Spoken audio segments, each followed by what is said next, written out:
Through the Schmidt and Amp, Bender scope, the world narrowed to a single point. Range, 847 meters. Wind, 4.2 miles per hour, left to right. Temperature, 94 degrees Fahrenheit. Humidity, 32%. Barrel temperature, elevated but stable. Heart rate, 52 beats per minute. The target moved across the compound, unaware.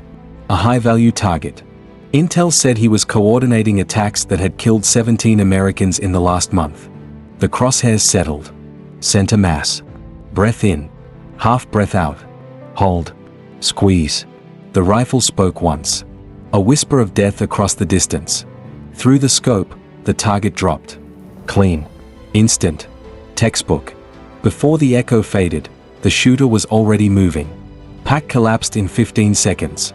Rifle slung. Position abandoned. Brass collected. 60 seconds from shot to ghost. The discipline of 9 years, distilled into pure efficiency. Behind her, though no one watching the compound would ever know it was her, she left nothing. No brass. No disturbance. No trampled vegetation. No evidence anyone had been there at all.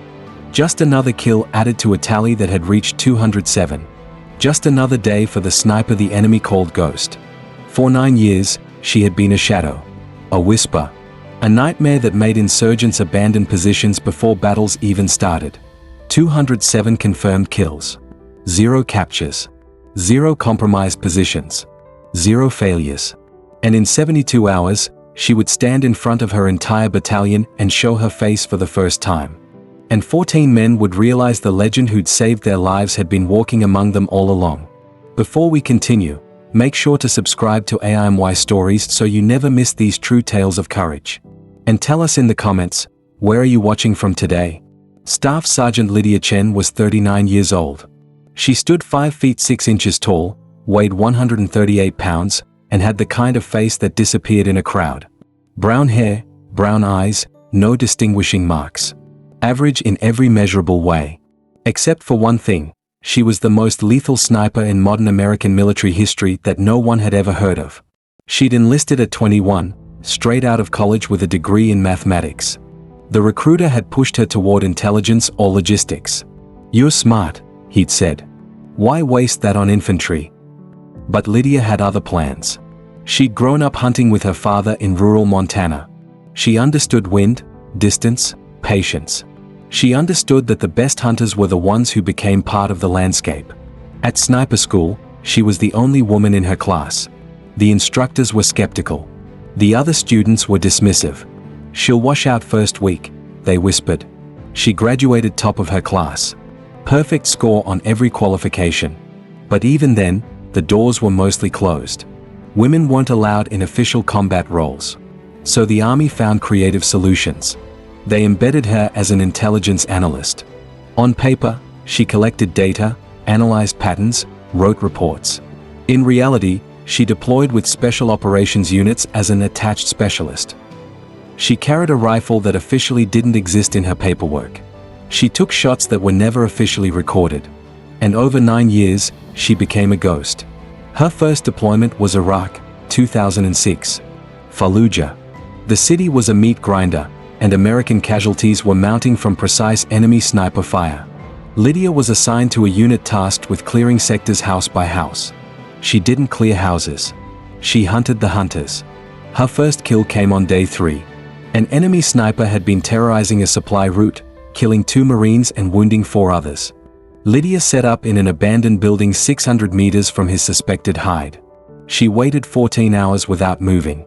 When he finally appeared, adjusting his position, she took the shot. He never fired again. Over 6 months in Fallujah, her count reached 43. Enemy radio chatter began mentioning the ghost who hunted their snipers. They started abandoning positions, refusing to operate in certain sectors. Lydia said nothing. Filed no reports. Just moved to the next deployment. Afghanistan. Iraq again. Back to Afghanistan. Year after year, deployment after deployment. Always in the background. Always undercover.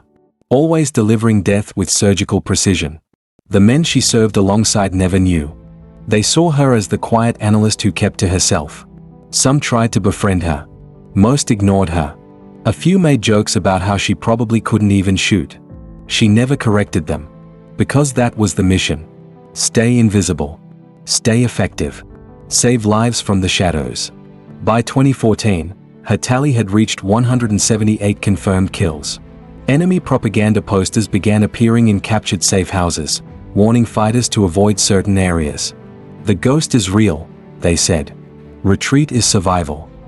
American intelligence intercepted the chatter and couldn't explain it. There were sectors where enemy sniper activity simply stopped. Soldiers patrolled without fear because insurgents refused to operate there. Command called it luck. Providence. Coincidence. Lydia called it Tuesday. The contrast between her two lives was absolute. In her cover role, she was forgettable. Quiet Lydia, the analyst who never went to social events, who ate meals alone, who spent her off hours reading in her quarters. She looked soft, bookish, someone who belonged behind a desk. In her real role, she was death incarnate. Patient, cold, precise. She could hold a position for 30 hours without moving. She could make a shot at 1,200 meters in shifting wind. She could read terrain, predict patterns, become part of the environment so completely that even thermal imaging barely registered her presence. And she carried the weight of 207 lives ended by her hand. She knew their faces, remembered each shot, carried them not as trophies, but as responsibilities. Each kill was a calculation. Would this death save American lives? Was the intelligence solid? Was there another way? She never took a shot she wasn't certain of. And she was certain 207 times. But in 72 hours, the secret would end. Because after 9 years, the Army was retiring the Ghost Protocol. And Lydia's service would finally be acknowledged. 3 days before the retirement ceremony, Lieutenant Marcus Webb was assigned to inventory captured enemy intelligence materials at Fort Benning. He was bored, tired, processing box after box of documents and artifacts. Then he opened a box labeled Fallujah Propaganda, 2014. Inside was a poster. Hand-drawn, in black and red ink. It showed a faceless figure in a ghillie suit, surrounded by skulls. Arabic text covered the borders. Webb called over the unit translator. "What does this say?" The translator stuttered it. "It's a warning. The ghost hunts our brothers. Do not engage in marked sectors. The ghost's count has reached 156. May God protect us." Webb stared at the poster. We had someone killing 156 enemy combatants, and nobody knew about it. Apparently, the translator said. There are 3 more posters like this, each with updated counts. The last one says 203. Who the hell is Ghost? No idea, sir. But whoever they are, they scared the enemy so badly they made propaganda warning people to avoid them. Webb set the poster aside, intrigued. He made a note to ask around. 2 days later, he got his answer. The mandatory formation at Fort Benning included over 300 soldiers. Webb stood in the 3rd row, dress uniform crisp, wondering why attendance was required for a routine retirement ceremony. Then Staff Sergeant Lydia Chen walked to the podium. Webb frowned. He'd seen her around the base. Quiet woman, always alone, worked in intelligence. He'd never spoken to her. Never paid attention. She was just there. The battalion commander, Colonel Sarah Vance, stood beside Lydia. Her expression was serious, weighted with something Webb couldn't identify. At ease, Vance said. The formation relaxed slightly. Today, Vance began, we honor a soldier who has served with distinction for 18 years. But this retirement is unlike any I've presided over. Because for 9 of those 18 years, this soldier operated under a classification so deep that even I didn't know the full scope of her service until 2 weeks ago. The formation went very still. What I'm about to tell you is no longer classified. It has been declassified specifically for this ceremony, because the soldiers in this formation deserve to know who stood watch over them. Vance turned to Lydia. Staff Sergeant Chen, for 9 years, you were embedded with combat units in Iraq and Afghanistan under the Ghost Protocol. Your official role was intelligence analyst. Your actual role was counter-sniper operations. You operated independently, without recognition, without official acknowledgement. And you did so with a level of effectiveness that changed the battlefield. Webb's pulse quickened. Ghost. The poster. The propaganda. 209 confirmed kills, Vance continued, her voice steady but heavy. 9 years of deployments. 0 compromised positions. 0 American casualties in sectors where you operated. Enemy combatants were so terrified of your presence that they distributed propaganda posters warning their fighters to avoid entire districts. The formation was silent, absorbing the impossible. You saved countless lives by eliminating threats before they could kill our soldiers. You operated in conditions most snipers would consider impossible. And you did it all while the men you protected never even knew you were there. Vance stepped back. Staff Sergeant Lydia Chen. Call sign, Ghost. For a moment, no one moved. Then, from the back of the formation, a soldier stood up. Master Sergeant Derek Mitchell. Webb recognized him, a ranger with 3 combat tours. Mitchell's voice cracked. Fallujah, Sector 7, November 2006. My squad was pinned by an enemy sniper. 3 of us wounded, couldn't move. Then the sniper just stopped. We heard a single shot from somewhere else, and suddenly we could evacuate. We never knew who took that shot. Lydia looked at him. For the first time, she spoke. You're welcome, Sergeant. Mitchell's eyes filled with tears. He saluted. A crisp, perfect salute held with trembling hands. Then another soldier stood. Staff Sergeant Carlos Mendez. Kandahar, 2010. Enemy sniper had my convoy pinned for 6 hours.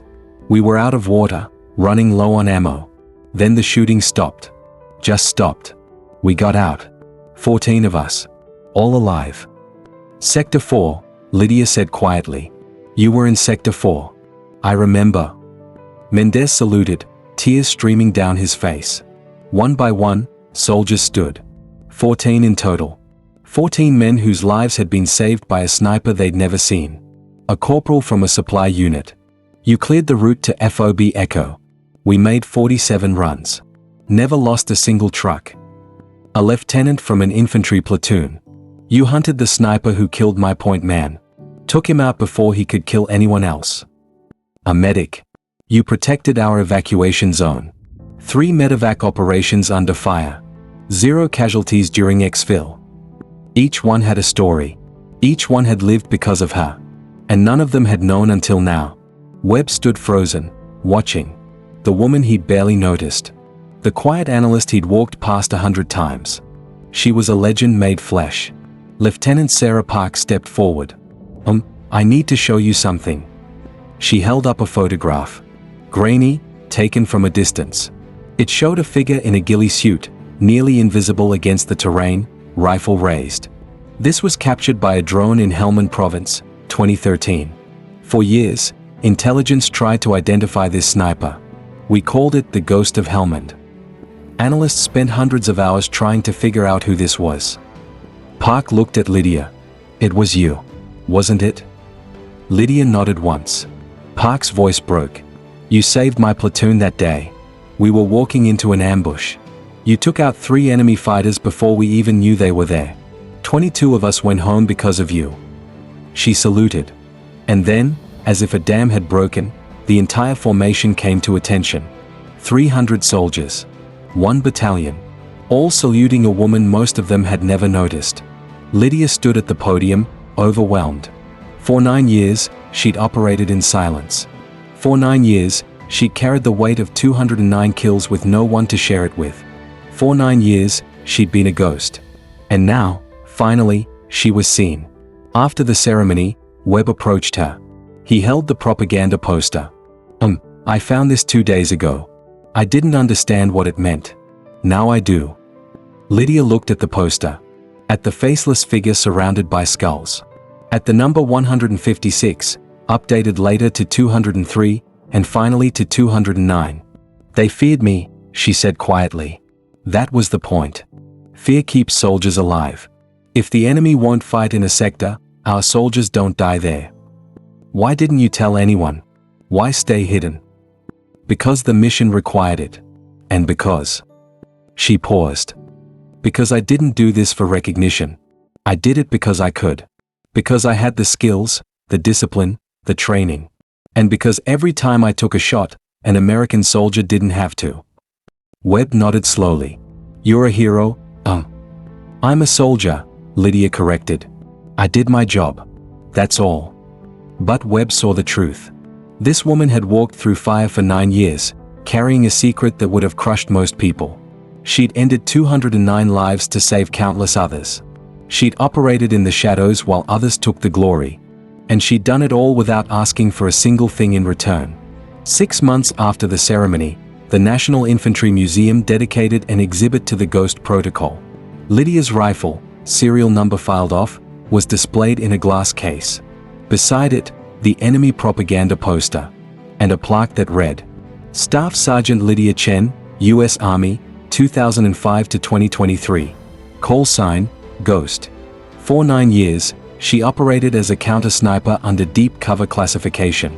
209 confirmed kills. 0 compromised positions. 0 American casualties in her operational sectors. She saved hundreds of lives from the shadows, asking for nothing in return.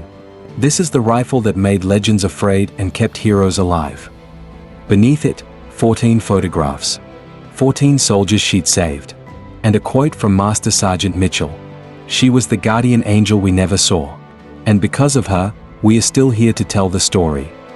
Lydia attended the exhibit opening. She stood in front of the display, looking at the rifle that had been her companion for 9 years. Soldiers approached her throughout the day, thanking her, asking for photos, calling her a hero. Each time, she said the same thing, I was just doing my job. But later, when the museum closed and she stood alone in front of the display, she allowed herself a moment. She touched the glass, her fingers resting on the case that held the rifle. 209, she whispered to herself. I remember every one of you. May you rest, and may those you would have harmed live full lives because you didn't. And then she turned and walked away. No longer a ghost. Finally visible. Finally home. Moral of the story, the greatest warriors are often the ones you never see. True heroes don't seek recognition, they seek results. And sometimes, the most profound impact comes from those who operate in silence, protecting others without ever asking for applause. If this story moved you, don't forget to show your support. If you enjoyed this story, please subscribe for more military and veteran stories. We bring you true tales of courage, sacrifice, and honor. Stories that remind us that heroism doesn't always wear a uniform or stand in the spotlight. Sometimes it hides in the shadows, protecting us without ever asking for thanks. Until next time, stay safe, stay strong, and never forget the heroes among us.